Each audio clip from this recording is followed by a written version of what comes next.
Hi hello ನಮಸ್ತೆ. ನಾನು ನಿಮ್ಮ ಪ್ರೀತಿಯ ಪಾವನಿ ಶಿವರಾಜ್.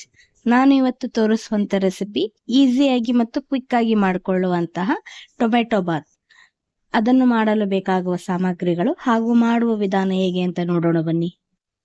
ಟೊಮೆಟೊ ಬಾತ್ ಮಾಡೋದಕ್ಕೆ ಎಣ್ಣೆ, ಟೊಮೆಟೊ, ರುಚಿಗೆ ತಕ್ಕಷ್ಟು ಉಪ್ಪು ಮತ್ತು ಈರುಳ್ಳಿ, ಹಸಿಮೆಣಸಿನಕಾಯಿ, ಜೀರಿಗೆ, ಶುಂಠಿ ಬೆಳ್ಳುಳ್ಳಿ ಪೇಸ್ಟ್, ಸಾಸಿವೆ, ಸಾಂಬಾರ್ ಮಸಾಲ, ಅಚ್ಚ ಖಾರದ ಪುಡಿ ಮತ್ತು 2 ಗ್ಲಾಸ್ ಅಷ್ಟು ಅಕ್ಕಿ ತೆಗೆದುಕೊಂಡಿದ್ದೀನಿ ಮತ್ತು ಕರಿಬೇವು ಮತ್ತು ಕೊತ್ತಂಬರಿ ತೆಗೆದುಕೊಂಡಿದ್ದೀನಿ.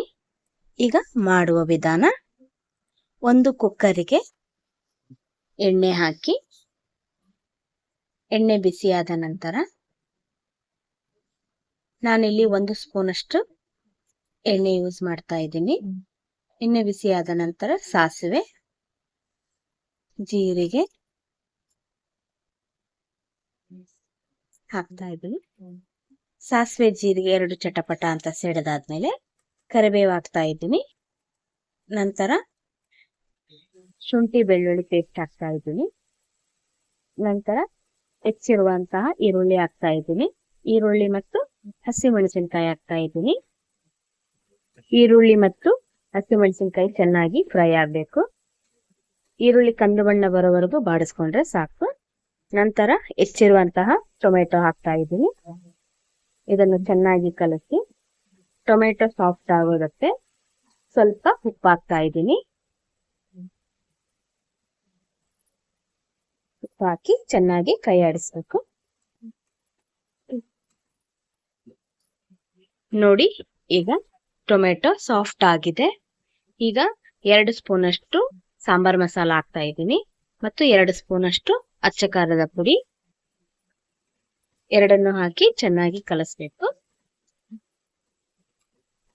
ನಂತರ 1ಕ್ಕೆ 2 ಗ್ಲಾಸ್ ಹಂಗೆ ನೀರು ತಗೊಂಡು 2 ಗ್ಲಾಸಿಗೆ 4 ಗ್ಲಾಸ್ ಅಷ್ಟು ನೀರು ತಗೊಂಡಿದ್ದೀನಿ. ಈಗ ಇದನ್ನ ಕುಕ್ಕರ್ಗೆ ಹಾಕೋಣ. ಕುಕ್ಕರ್ಗೆ ಹಾಕಿ ಚೆನ್ನಾಗಿ ಕೈ ಆಡಿಸ್ಬೇಕು.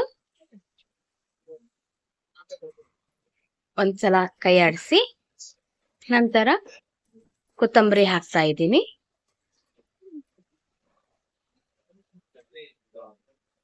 ನೀರು ಚೆನ್ನಾಗಿ ಕುದಿಬೇಕು. ಈ ಟೊಮೆಟೊ ಬಾತ್ ತುಂಬಾನೇ ರುಚಿಕರವಾಗಿರುತ್ತೆ. ಮನೆಯಲ್ಲಿ ಏನೂ ಇಲ್ಲ, ತರಕಾರಿ ಏನ್ ಮಾಡ್ಬೇಕು ಅಂತ ಅನ್ಕೊಂಡಾಗ ಈ ಟೊಮೆಟೊ ಬಾತ್ ಮಾಡ್ಕೊಂಡ್ರೆ ಈಸಿಯಾಗಿ ಕೂಡ ಆಗುತ್ತೆ ಹಾಗೂ ರುಚಿಕರವಾಗಿ ಕೂಡ ಇರುತ್ತೆ.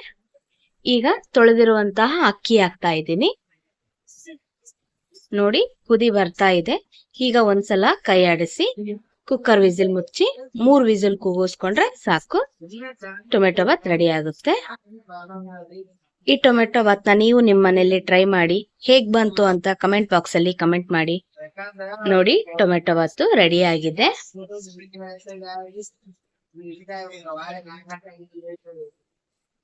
ಈ ವಿಡಿಯೋ ಇಷ್ಟ ಆಯ್ತು ಅಂದ್ರೆ ಲೈಕ್ ಮಾಡಿ, ಶೇರ್ ಮಾಡಿ, ಪ್ಲೀಸ್ ಸಬ್ಸ್ಕ್ರೈಬ್ ಮಾಡಿ. ಹಾಗೆ ಪಕ್ಕದಲ್ಲಿರುವ ಬೆಲ್ ಬಟನ್ ಕ್ಲಿಕ್ ಮಾಡಿ. ನನ್ನ ಎಲ್ಲಾ ಹೊಸ ವಿಡಿಯೋಸ್ ನೋಟಿಫಿಕೇಶನ್ ನಿಮಗೆ ಫಸ್ಟ್ ಬರುತ್ತೆ. Thank you for watching.